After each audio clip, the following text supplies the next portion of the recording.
Otomotif CNBC Indonesia. Saat ini Anda menyaksikan segmen Dare to Compare CNBC Indonesia bersama saya Dina Gurni. Nah, kesempatan kali ini saya akan mereview deretan mobil yang harganya di bawah 200 juta rupiah, yang paling cuan dan yang paling worth it. Nah, kira-kira apa saja deretan mobilnya? Yuk ikuti perjalanan saya hari ini.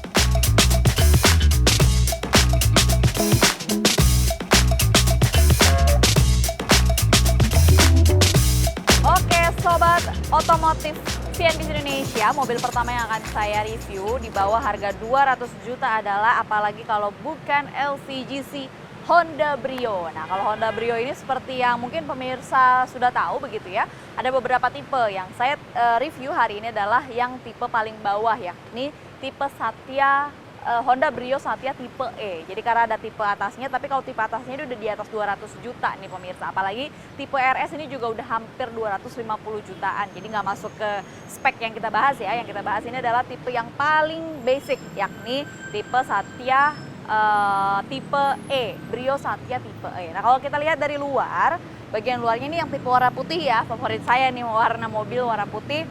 Yang paling kelihatan mencolok adalah dia nggak ada fog lampnya. Sedangkan kalau kita lihat tipe kakaknya nih, Brio yang di atas tipe E ini sudah ada fog lampnya. Jadi ini salah satu kekurangan atau salah satu yang langsung muncul begitu bagian interior depannya adalah dia nggak ada fog lamp. Kemudian kalau kita lihat juga grillnya ini katanya juga beda sama tipe kakaknya. Nah, itu tadi first impression saya saat melihat interior bagian depan dari mobil ini. Kita langsung cek ke dalam gimana rasanya reviewnya, yuk ikutin saya.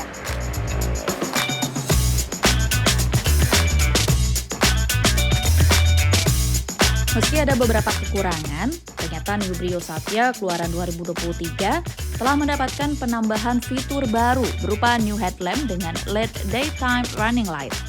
Selain itu terdapat aksen krom pada grill depannya.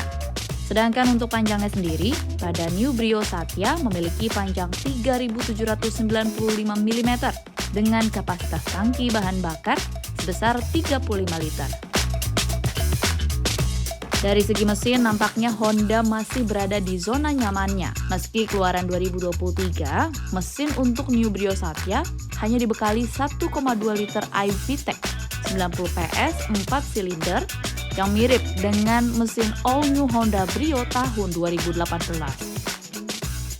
Di atas kertas, mobil ini memiliki kekuatan sebesar 90 PS pada kecepatan 6.000 rpm.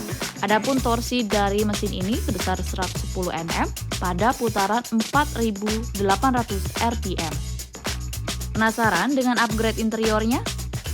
Yes, kita coba ya pemirsa, cek untuk bagian dalamnya. Sebenarnya ini bukan pertama kalinya sih saya berada di dalam mobil Honda Brio gitu kan. Kalau yang tipe Satya ini mengingat memang ini tipe yang paling dasar begitu.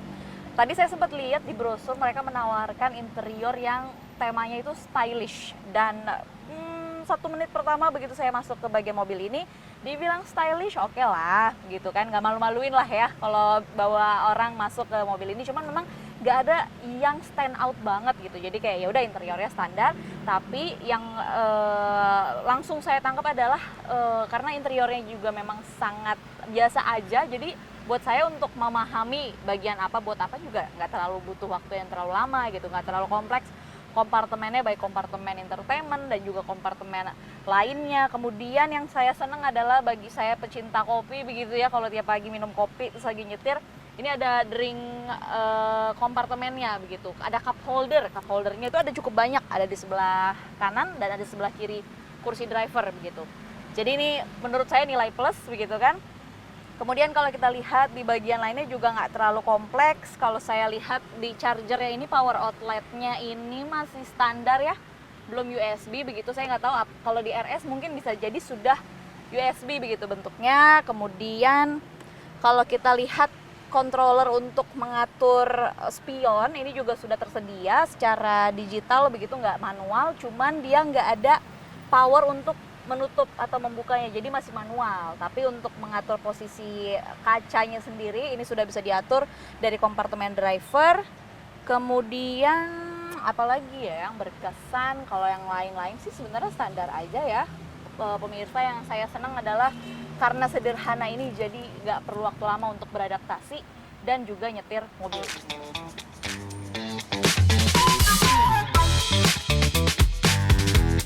Mengutip dari laman resmi Honda, untuk mobil under 200 jutaan, New Brio Satya 2023 dibagi menjadi 3 kelas berbeda.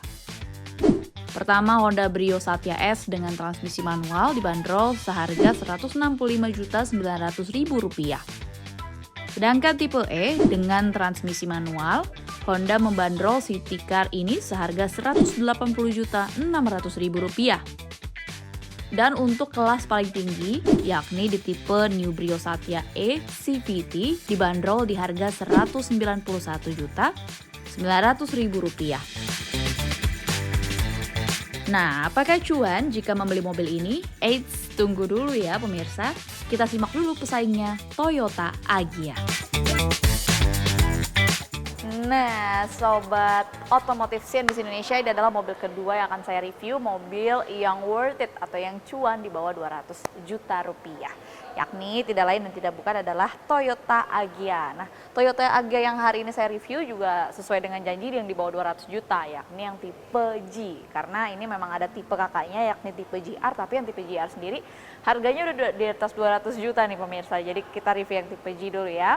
Kalau kita lihat dari luar ini warnanya warna putih, jadi kesannya bersih sama seperti yang sebelumnya begitu kan. Nah, tapi bedanya adalah kalau tadi kita nggak ada fog lamp-nya, kalau yang ini udah ada, dan bentuknya tuh lucu banget pemirsa. Bentuknya nggak cuma bulat, karena biasanya kalau mobil yang lain kan fog lamp-nya bentuknya bulat gitu kan.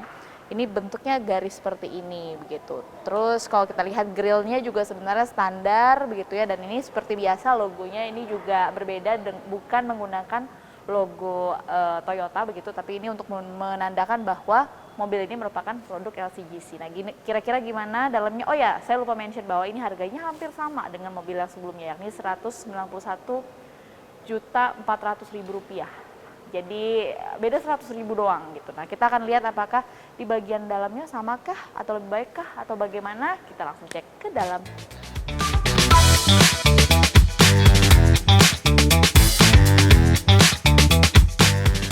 Sebelum saya membahas interiornya, ada yang menarik dari Toyota Agya G keluaran 2023 ini. Toyota nampak serius menggarap mesin Agya tipe G, bahkan seakan memberikan bonus kepada pelanggannya. Meski sama-sama berkubikasi 1200 cc, Toyota Agya seri G nampaknya bisa membuat Honda ketar-ketir. Sebab jantung pacu dari Toyota Agya G memiliki 3 silinder dual VVTi yang setipe dengan mobil SUV Toyota, yakni Rocky. Dan diklaim di atas kertas mampu menghasilkan tenaga sebesar 86,7 dk pada kecepatan putaran 6.000 rpm dan torsi sebesar 112,9 Nm pada 4.500 rpm. Lantas apakah dengan mesin yang lebih unggul, Toyota menurunkan kualitas interiornya?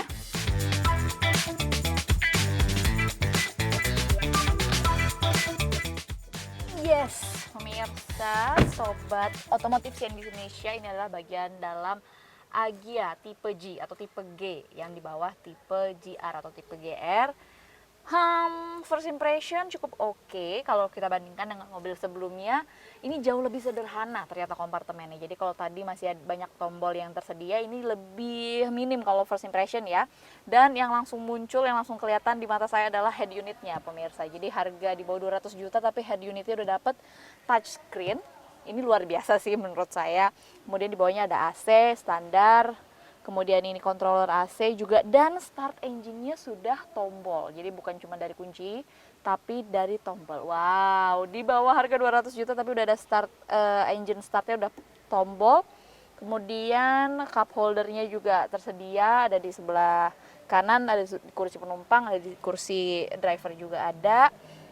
Terus yang memunculkan kesan yang lebih begitu ya dibandingkan dengan mobil sebelumnya, ini adalah yang membuat mobil ini jadi spesial adalah di sini ada pedal shift-nya. Pedal shift ini fungsinya adalah, kan ini kan mobilnya sebenarnya matic, pemirsa.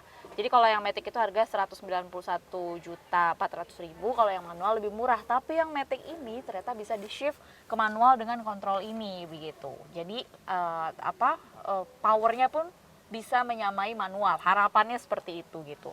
Kemudian yang bisa direview lagi ini ada controller untuk spion juga, sama seperti mobil sebelumnya.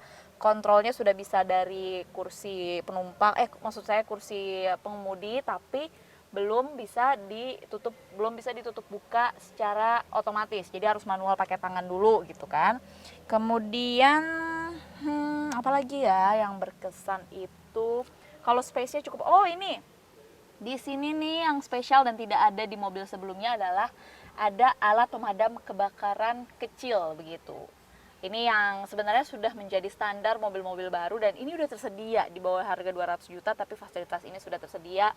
Kemudian glove box-nya juga ya cukup oke, cukup. Jadi menurut saya sih kalau dibandingkan dengan mobil sebelumnya, saya sih lebih prefer ini karena kompartemennya jauh lebih kompleks, lebih lengkap. Kemudian stylenya juga di sini lebih modern. Kalau yang tadi kan lebih stylish, kalau ini tuh lebih ke modern, lebih edgy gitu kan. Meskipun sama-sama serba plastik, cuman dua-duanya memang tetap terasa firm. Tapi saya pribadi sih prefer ini, mobil yang Agya dibandingkan dengan mobil sebelumnya. Untuk detail harga, mengutip dari laman resmi Auto 2000, terdapat 3 tipe Toyota Agya di bawah 200 jutaan, yakni 2 Agya dengan transmisi manual dan 1 di tipe CVT. Untuk seri E dengan transmisi manual atau yang paling murahnya, Toyota membandrol harga LCGC ini dengan harga Rp167.900.000. Sedangkan di seri G dengan transmisi manual, Toyota membandrol mobil ini sebesar Rp175.400.000. Dan seri tertingginya bak serupa tapi tak sama. Toyota nampak kompak dengan Honda dan membandrol mobil miliknya di harga Rp191.400.000. Ya, sobat otomotif CNBC Indonesia, itu tadi deretan mobil di bawah harga 200 juta yang paling cuan dan juga paling worth it. Bagus-bagus ya mobilnya, saya juga jadi tertarik. Apakah Anda juga tertarik untuk beli? Tapi yang pasti sebelum membeli, riset dulu yang banyak, pastikan uangnya tersedia juga supaya mobil yang dibeli ini bisa berguna dan juga nggak nyesel belinya. Demikian review saya di Dare to Compare kesempatan kali ini. Sampai jumpa di kesempatan selanjutnya. Tim Liputan CNBC Indonesia.